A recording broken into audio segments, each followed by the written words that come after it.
to In Pursuit of Truth. This is your host, Sir Patrick Mack. Boys and girls, we got a few things to talk about today. I got a few headlines to share, a few interesting stories, and I want to dig into the mailbag. So grab that coffee, put on the Pursuity pantaloonies, fist bump your neighbor, and let's do it.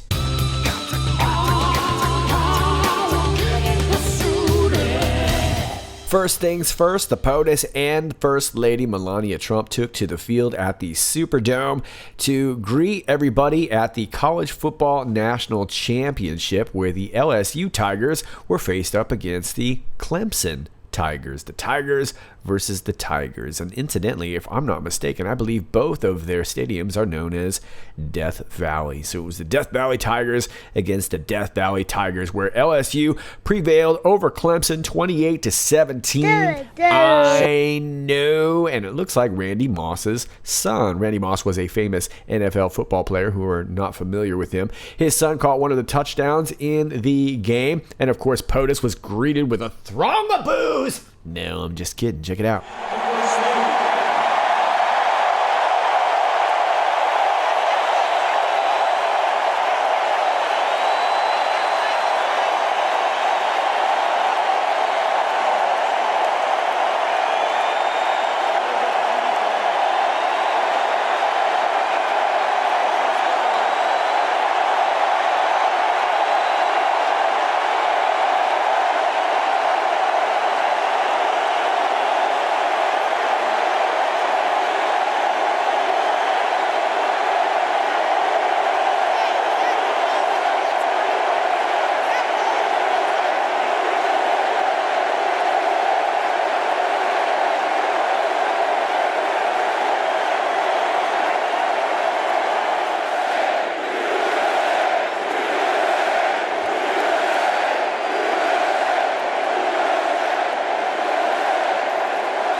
Well, let's not get too hopped up on our patriotism just yet, folks, because Michael Doom and Gloomberg's got something to say about it. Yeah, he had a rally of his own, an anti-Trump rally, with an opening act of Judge Judy.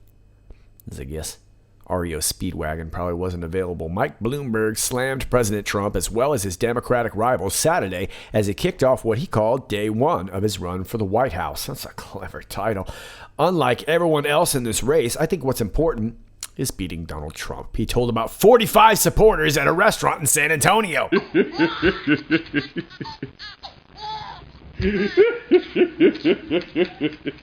No, it was effective. It was effective. Protesters toting Trump 2020 and U.S. flags could be spotted through the eatery's windows. So that could have reached maybe possibly 60, 65 people. TV's Judge Judy Scheinlin introduced Bloomberg with a dig at the left-wing Democrats running for nomination. Those that are touting revolution in this country are wrong, she said. It's the best country on earth. It should have the greatest president. All right, well, let me skip you down here. The billionaire has already burned through $200 million of his $50 billion fortune since declaring his candidacy 7 weeks ago, and has said he will spend whatever it takes to prevent Trump's re-election. So he's not going to spend whatever it takes to get elected. He's going to spend whatever it takes to prevent Trump's re-election. Bloomberg's campaign has dropped $16 million on TV ads in Texas, second only to the $20.4 million he has shelled out in California, another state with a Super Tuesday primary on March 3rd. Maybe you should make a Taco Tuesday. Maybe more people would show up than 45 at a restaurant. But wait, there's more. Cory Booker has something to say. It's with a full heart that I share this news. I'm suspending my campaign for president. To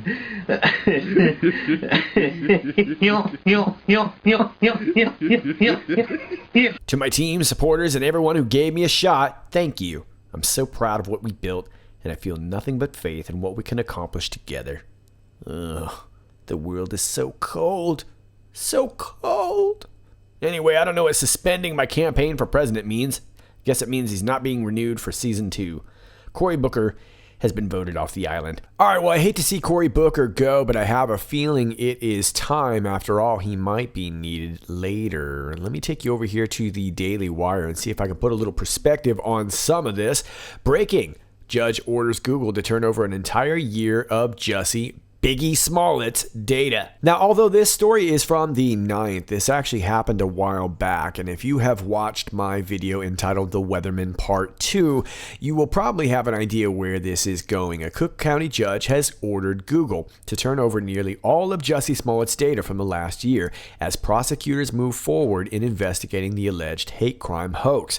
The Chicago Tribune reported the warrants filed last month in circuit court sought a trove of documentation from Smollett and his manager's Google accounts, not just emails, but also drafted and deleted messages. Remember, a lot of these people communicate in drafts, meaning they never send it. They just give you the password to the same email address. You go in there and you check the draft, and you can remove it or delete it or edit it or whatever you want to do. You never press send. And deleted messages. Any files in their Google Drive cloud storage services. Any Google voice text, calls, contacts, search and web browsing history, and location data. In the warrants, investigators asked for an entire year of data starting in November 2018 and ending in November 2019. So, what are they looking for? The Tribune added authorities could be looking for any incriminating remarks from Smollett or his manager, especially in the months after state's attorney Kim Foxx's office abruptly dismissed disorderly conduct charges against the then Empire actor just weeks after his indictment. Okay, so there's a lot of connections to be made here, and I've made a ton of them already in my video entitled Weatherman 2. Please check that out where we go really in depth with this Jussie Smollett case. But it is important, and I do think it's relevant to Cory Booker and what's going on as of late. But keep in mind that these communications that they're wanting to seek out, they were involved with a few people. We're not really sure exactly, but we do know that some of them involved Kim Foxx and Tina Chen. Tina Chen was a former chief of staff to the Obama administration. She was actually chief of staff to Michelle Obama, but she's a big-time Obama person, and she's wrapped up in a lot of other knuckleheadedry that takes us right back to the Smollets. One I can think of off the top of my head is this Time's Up. It's sort of one of these hashtag type Me Too movement things. She heads this up with Journey Smollett Bell, which is Jussie's sister.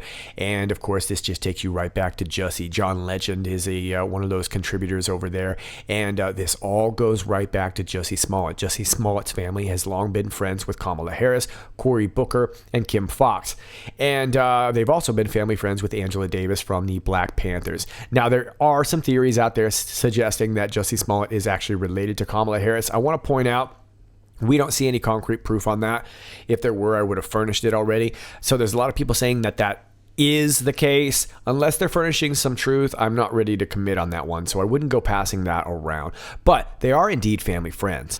But let's remember this also. Kim Foxx was communicating with Michael Avenatti. That's right, in regards to the R. Kelly case, and there's a lot of crazy stuff going on there. That's also Cook County. So there is human trafficking going on, because this is the R. Kelly story clearly is about human trafficking. It seems to me like the Jussie Smollett thing is something more than just this attack. It would seem to me that even Jussie Smollett knew that his attack looked like a hoax.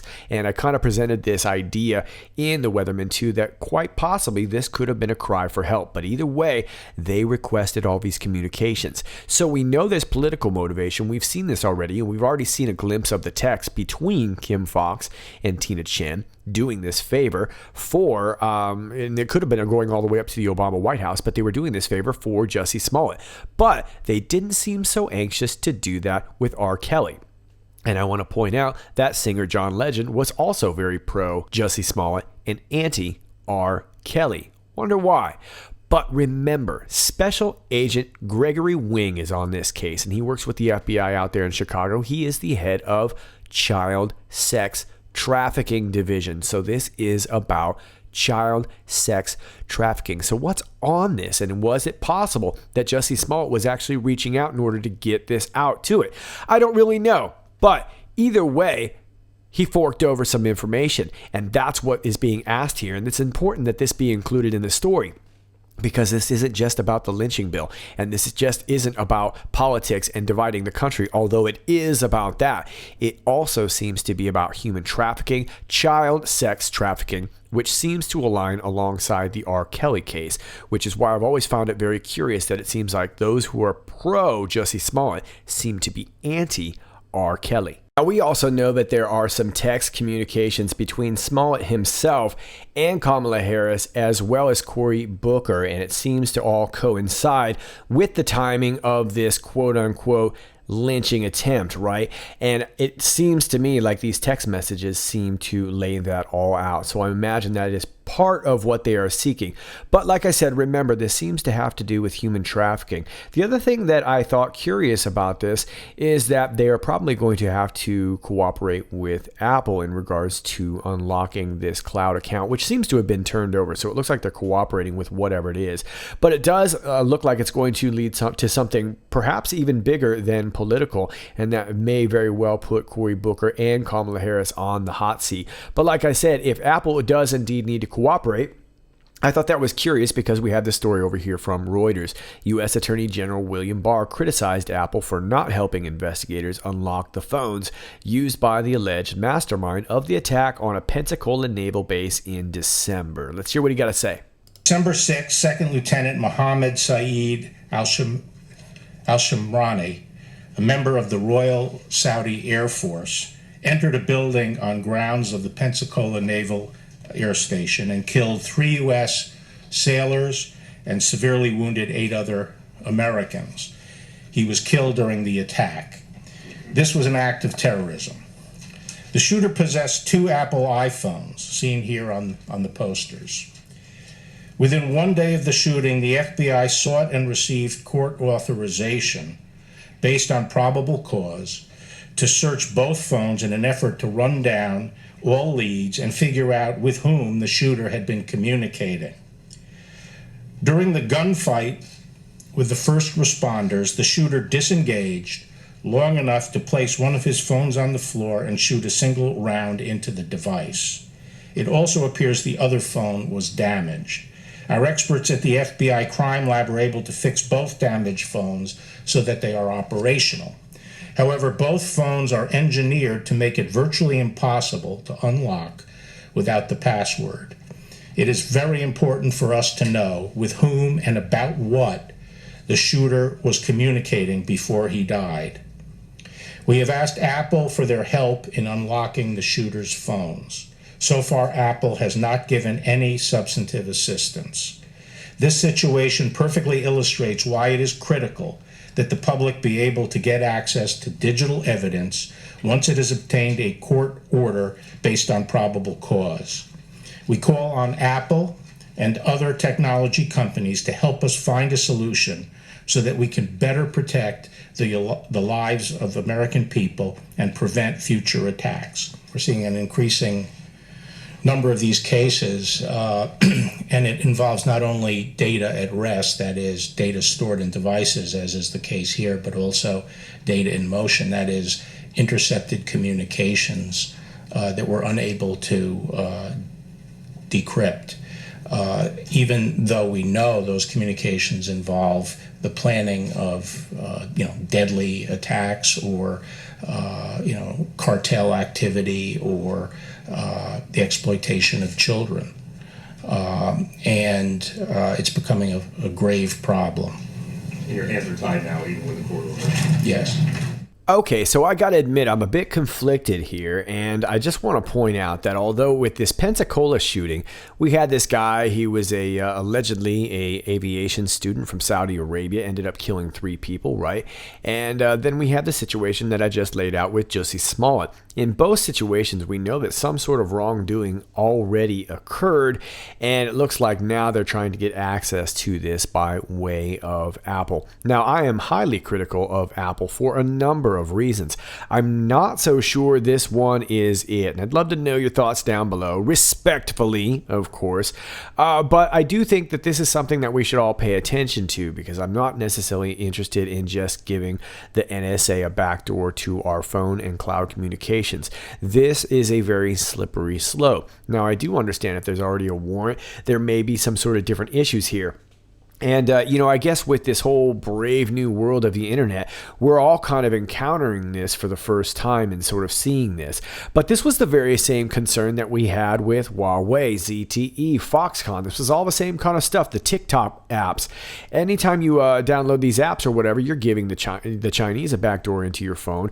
So what would be the difference on doing it for the NSA? Now, I do want to point out that, like I said, there was already a crime here and there was a warrant for at least the one situation. But I do think that there are some bigger ethics here, and regardless of what your personal politics are, this is definitely something that we all might want to pay attention to. So let me know what your thoughts are down below. I will leave a top comment down below in the video section there, and you guys can just add on to the thread there. What are your thoughts on this? Should Apple cough this up? What is the line? Where do we cross this between being able to find actual crimes and kind of venturing into the pre-crime territory, if you will? Now from Fox, Mueller probe witness George Nader charged with trafficking child pornography. George Nader, a Lebanese-American businessman who cooperated with special counsel Robert Mueller's investigation and whose name appeared more than 100 times in Mueller's Russia report, was arrested Monday on charges of transporting child pornography. Nader, who reportedly has ties to former aides to President Trump and has served as an advisor to Saudi Arabia and the UAE, is accused of transporting a dozen images of child pornography and bestiality, according to federal prosecutors who announced that the 60-year-old was arrested Monday morning at JFK International Airport in New York. Yeah, and when they say reportedly has ties, they mean that every other MSM outlet out there right now is basically calling him Trump aide George Nader. They're definitely trying to pin this guy onto Trump. Nader's attorney did not immediately respond to Fox News' request for comment on Monday. The child pornography charges initially were filed in 2018, but were not made public until his arrest. Yeah, and it looks like this went down a while back, but it looks like he's actually entering in a plea of guilty, which is very strange. He's not trying to make any kind of plea deal or whatever, which leads me to think that whatever they've got, they've got. According to court documents, Nader was charged after he arrived at Washington Dulles International Airport in Virginia from Dubai in January 2018 in possession of an iPhone containing multiple files which appear to contain child pornography. The iPhones were seized in connection with a search warrant. The affidavit said that the search warrant, which is still under seal, was in connection with another matter not connected to child pornography. Okay, so if there's another matter, then that's two matters. And I just showed you two more matters that basically had connections to iPhones or Apple products. So again, this gets really, really interesting because here's another one where they have a search warrant and they obviously seem to have some sort of crime, but it's really hard to know how did they obtain this information.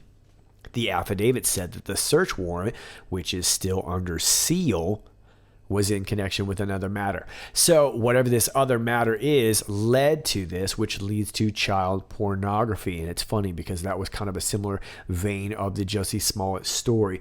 So once again, very interesting stuff. And it's going to be very interesting to see how they handle the processing of this information. But like I said, as citizens, I do think it is important for us to be aware of what they are doing in regards to getting it. Now, I want to be real clear here because I'm seeing this make the rounds on the internet once again. And once again, I believe this all to be untrue. This George Nader that was just arrested, Lebanese American, this guy obviously is a creep, but this is not the same George Nader that many people think are in this picture. And this is sort of the infamous Punta Cana picture. As you can see, Bill Clinton right there with Ricardo Chayaz. He's an American businessman. And there's the George Nader. But it is not the George Nader we are talking about. I will clarify in just a second. Now, in this picture, I have an Instagram post drawn up for you, so you can't see the whole picture. There's two more men involved in the picture. And no, it is not Tony Podesta and Bernie Sanders. But Q has even asked about this picture, saying, who took this picture? Well, I think I've got a pretty good idea. This guy, first of all, is indeed a George Nader, but he is George Nader Nicholas Pantaleon. And as you can see by my Twitter post, there he is with Carlos Slim.